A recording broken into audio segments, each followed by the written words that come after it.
ta génération. Je sais pas à qui la faute, peut-être à votre éducation. J'étais jeune aussi, mais là faut que tu m'expliques. Y'a vraiment beaucoup trop de choses chez vous qui dépassent ma logique, t'sais. Mais vos parents ont dû entendre les mêmes conneries que moi. Alors pourquoi on dirait bien qu'ils ne tiltent pas, quand c'est bien eux qui vous inculquent que nos valeurs sont responsables de la façon de faire et de penser de vos frères et de vos sœurs. Évidemment y'a aussi l'influence des potes, mais dis-moi d'où d'après toi leurs idées à eux sortent.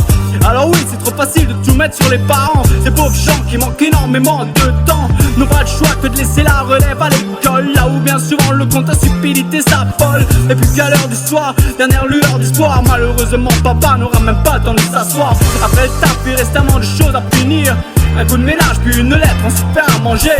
Et reste maman allongée sur le canapé en train de lire. T'as besoin d'elle mais son boulot l'a bien trop épuisé.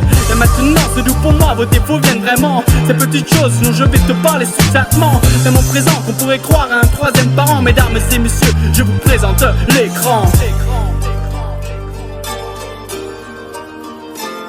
C'est trop d'exemples à suivre qui nous mettent tout droit dans le mauvais côté.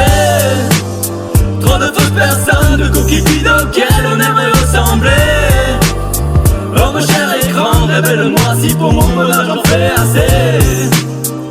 Sous le regard, laisse-moi avancer.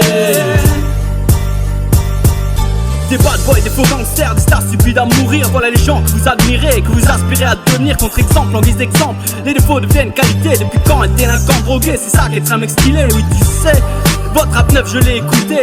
Laisse-moi dire tout de suite, il y reste pas grand chose à tirer. J'ai entendu parler de meufs, de drogue, de violence, d'argent. À croire que dans ce monde il n'y a plus rien d'autre d'important.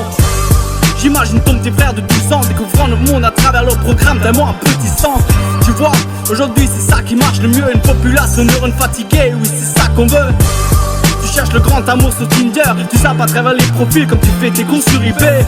Pas de chance à louper la femme qui ferait battre ton cœur sans vraiment regarder entre deux putes. Cette fille tu la saurais pas. Vacances, belle meuf, voiture fraîchement appropriée. Le Facebook de tes potes te fait croire que ta vie est au rabais. On passe notre temps à envier la belle vie de notre prochain, au point que nos intérêts et les leurs au bout ne font plus qu'un. Tu finis par avoir les mêmes choses que tout le monde, les mêmes idées que tout le monde, finira aussi con que tout le monde. Mais dis-toi que tout ce monde a envie de ta vie vraiment, en voyant que les bons côtés, les yeux collés à leur écran. C'est trop d'exemples à suivre qui nous mettent tout droit dans le mauvais côté. Trop de fausses personnes, de coquilles vides auxquelles on aimerait ressembler. Oh mon cher écran, révèle-moi si pour mon bonheur j'en fais assez. Sous le regard, laisse-moi avancer.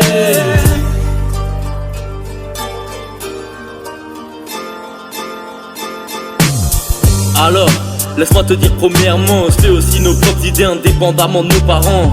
Car oui, j'étais peut-être pas un gosse modèle, mais ça n'empêchait pas maman de me regarder fièrement. Oui, peut-être que je sortais trop souvent, peut-être j'ignorais ma famille, mais ça n'empêche pas que pour l'instant je m'en sors dans la vie.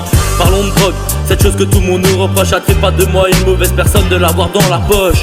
Dis-moi, en quoi ce serait mieux de rentrer chez soi le soir, torcher une bouteille, voir si c'est pas deux.